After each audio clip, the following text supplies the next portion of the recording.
Next question में कह रहा है right a pair of integers, हमें ऐसे पेयर ऑफ इंटीजर्स लिखने हैं हु सम गिव 0, जिसका सम 0 आए।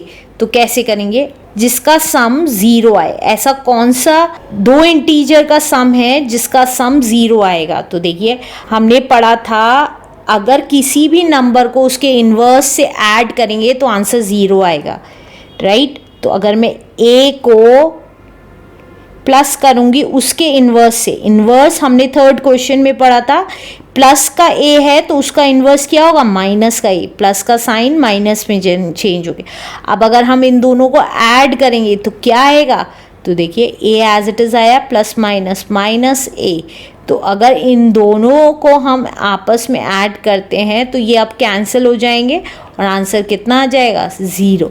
तो ये स्टेटमेंट क्या शो करती है कि अगर हम दो इंटीजर्स को आपस में ऐड करते हैं, जो इसमें एक प्लस की है एक माइनस की है, दोनों इंटीजर हो गए क्योंकि प्लस और माइनस की वैल्यूज इंटीजर होती हैं और सेम नंबर्स हैं, बस उसका इन्वर्स है, नंबर का इन्वर्स है। तो अब इन दोनों को ऐड करेंगे तो क्या आ रहा है, 0 आ रहा है। एग्जाम्पल लिख लेते हैं, तो कोई भी एग्जाम्पल लिख लीजिए। अगर हम 5 में ऐड करेंगे उसका इन्वर्स तो हमारा क्या आ जाएगा, 0 आ जाएगा, राइट।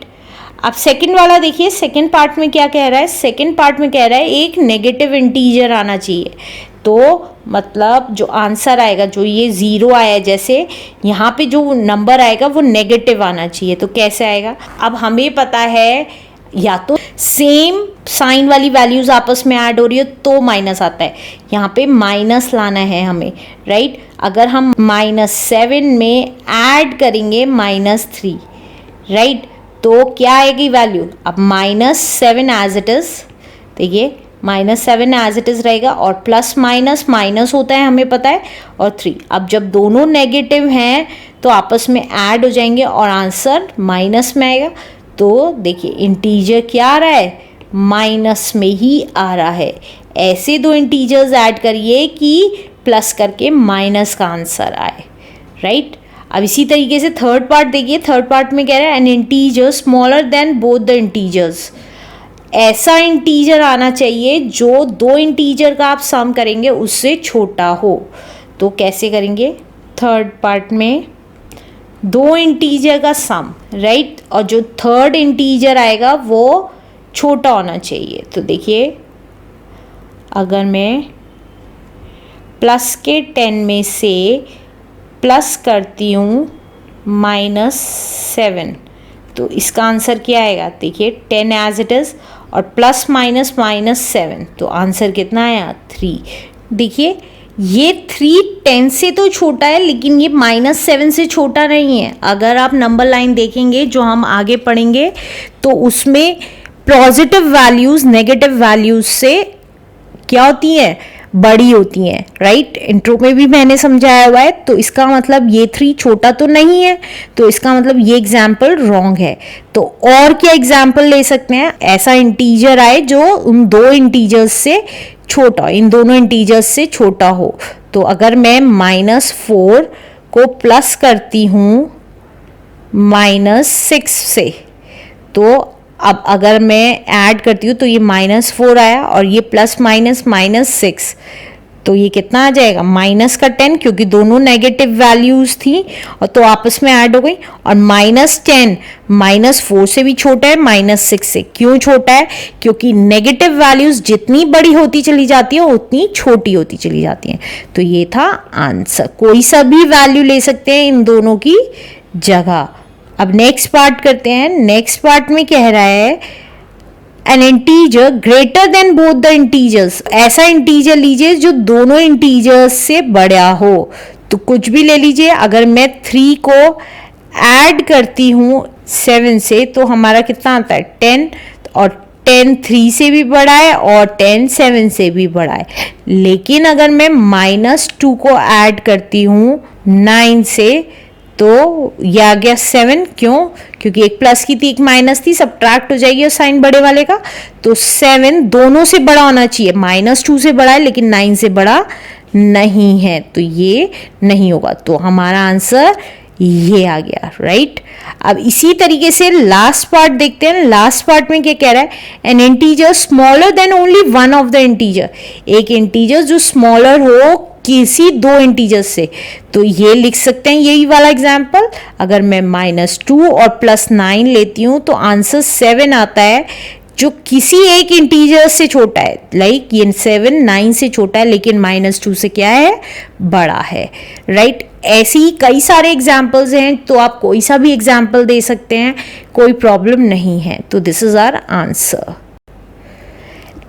अभी तक जो हमने पढ़ा है इस एक्सरसाइज में, तो हम उसको लास्ट क्वेश्चन में देखेंगे कि जो हमने पढ़ा है क्या वो हमें आ गया है कि नहीं, किस फॉर्म में, ट्रू और फॉल्स के फॉर्म में।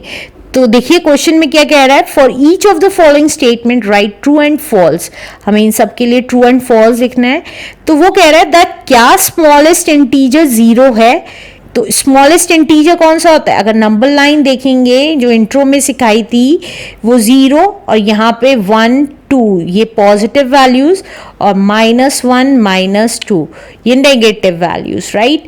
तो 0 से छोटी ये नेगेटिव वैल्यूज है, तो 0 स्मॉलेस्ट इंटीजर नहीं है। तो hence this statement is false. अब नेक्स्ट कह रहा है -10 इज ग्रेटर देन -7। क्या -10 ग्रेटर है -7 से? तो मैंने आपको बताया था, अगर ये नंबर लाइन देखें तो यहाँ मान लीजिए -7 है और ये -10 है। तो माइनस की वैल्यूज जितनी बड़ी होती चली जाएगी माइनस की, उतनी छोटी होती चली जाएगी। तो 10 छोटा है, 10 वैल्यू छोटी है या 7 वैल्यू? हमारी 7 वैल्यू छोटी है 10 से, तो 10 वैल्यू बड़ी है, तो जितनी बड़ी होती चली जाएगी छोटी होती चली जाएगी। तो इसका मतलब -7 बड़ा है -10 से, ना कि -10 बड़ा है -7 से। तो hence this statement is also false. अब नेक्स्ट पार्ट में कह रहा है 0 is larger than every negative integer. सारे नेगेटिव इंटीजर से 0 बड़ा है। यस, 0 से छोटे हैं सारे नेगेटिव इंटीजर और 0 इन सबसे बड़ा है। तो this statement is true. Next part में क्या कह रहा है, the sum of 2 negative integer is a negative integer. क्या 2 नेगेटिव इंटीजर का सम, 2 नेगेटिव इंटीजर मान लीजिए -3 एंड -5 है, इन दोनों का सम क्या नेगेटिव इंटीजर ही आएगा? तो ये देखिए, अगर मैं -3 लिखती हूँ और प्लस माइनस होता है और 5 लिख दिया, अब इन दोनों को ऐड कर देंगे। क्यों? क्योंकि दोनों माइनस की वैल्यूज है। तो 5 + 3 8 हो गया और साइन बड़ी वाली डिजिट का हो गया। तो देखिए वैल्यू माइनस में ही आ रही है, राइट। तो hence this statement is true.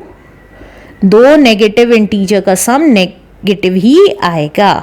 अब लास्ट में कह रहा है the sum of a negative integer and a positive integer is always a positive integer. क्या नेगेटिव इंटीजर और पॉजिटिव इंटीजर का सम पॉजिटिव इंटीजर ही आएगा? तो देखिए, अगर 10 माइनस का है और 7 प्लस का है, तो इन दोनों, क्योंकि ये दोनों ऑपोजिट साइन है, तो आपस में सब्ट्रैक्ट हो जाएंगे। 10 में से 7 गया 3 और साइन बड़ी वाली वैल्यू का लगेगा। तो अगर एक पॉजिटिव है इंटीजर और एक नेगेटिव है, और अगर हम दोनों का सम करते हैं तो हमारा जो आंसर आएगा वो हमेशा पॉजिटिव नहीं आएगा। तो hence this statement is false answer.